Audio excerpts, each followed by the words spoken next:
poppin' everyone, it's Scout Eveleth, and today we are going to be talking about whether or not it is a good time to buy here in the Villages, Florida. So if you're thinking about buying, selling, or just wanting to stay up to date on everything that's happening here in the Villages, make sure you like the video and subscribe to the channel so you don't miss out. So thank you guys so much, and let's get right into it. First, let's talk about how we determine or how we end up knowing if it's considered a good time to buy. When figuring out if it's a good time to buy in real estate, there are two things to consider. The first is going to be factors that are affecting you personally or anything to do with your personal circumstance, and the second is going to be the overall market conditions. Now in this video, we're mostly going to be talking about the market conditions and things that are related to that because everybody's personal situation is going to be different, so let's break that down a little bit further. It's usually considered a good time to buy in what we call a buyer's market. Simply put, in a buyer's market, there are generally more homes for sale than there are active buyers looking to purchase said homes. Some people like to think about this in terms of supply and demand.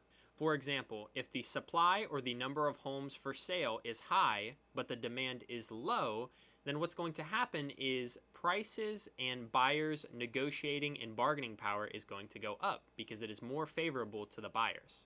The same thing would be true in a seller's market. So for example, if demand was high but supply was low, then the sellers are going to be the ones who are having more negotiating power. They can get higher prices, maybe be less considerate than they would otherwise. So if you're trying to determine this yourself, here's what you should be looking for. Looking at local price trends is a great way to determine if it's considered more of a buyer's or seller's market. There have been 42 price cuts and only 3 price increases. We've also seen 37 new homes come on the market in the past 7 days as well. This brings the total number of pre-owned homes for sale on the MLS to 504 available homes. Now what does this tell us? Based on this information, we're seeing higher inventory than we have previously, and we're seeing more price cuts recently than we are price increases and even new available listings.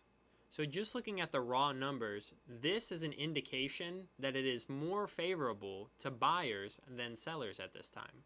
However, there are some much larger factors that also affect home prices and the overall market. Big factors that are going to affect home prices in a slightly different way are going to be things like interest rates, the job market, consumer confidence, and the overall health of the economy. Now, something else you should consider here in the Villages is going to be the time of year.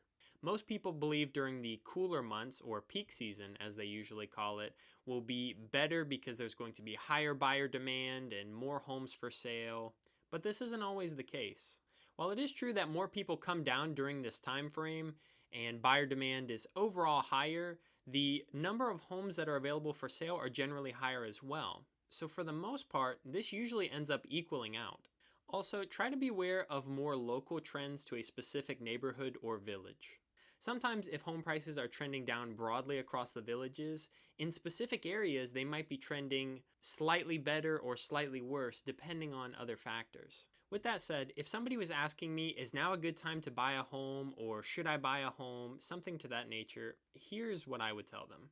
The first thing that I think anybody should consider when they're looking to purchase a home is going to be their personal situation and their personal goals. I believe that having a plan and having a timeline that you want things to happen in, and then checking in the real estate market around that time is probably going to be your best bet. Most people get caught up in all the economic factors and things that are happening rather than focusing on the more personal and, in my opinion, more important part of what should be considered when deciding to purchase a home. Because of this, I think they feel a sense of pressure for trying to time the market or trying to buy a house at the absolute bottom. But these are not reasonable expectations. So as long as your personal goals and your personal situations are lined up, you're ready to go and you feel comfortable, then you can try and focus on the broader market and understanding if it's a good time to buy or sell. Because trust me, I understand the importance of wanting to save money or try and get a good deal. But a home is one of the largest financial purchases and commitments that most people ever make. So again, as long as your personal situation is good, even if it's not the most opportune time to buy, you can decide what makes sense for you because even if you bought, let's say at a local peak, well, 2 to 3, maybe even 5 years in the future, values are going to be much higher than they are today. You would not believe how many times I've heard people say, well man, if I only would have bought 3 years or 5 years ago when prices were lower. But once that time has passed, it's passed. So I hope that makes sense. And to summarize, I would focus on getting your personal financial goals aligned and ready to go. And wherever the economy is or the housing market is, whenever you're ready to purchase, at that point, you can decide if it makes sense or not. So as long as you feel good personally and this aligns with your goals, if somebody asked me today if I thought it would be a good time to buy, absolutely. I think it's a great time to buy. Again, we're seeing higher inventory numbers, prices are lower, buyers are getting better deals now than they have in the past.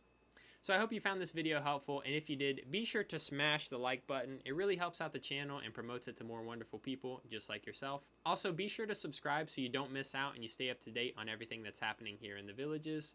Thank you guys again so much for watching. I really do appreciate it, and until next time.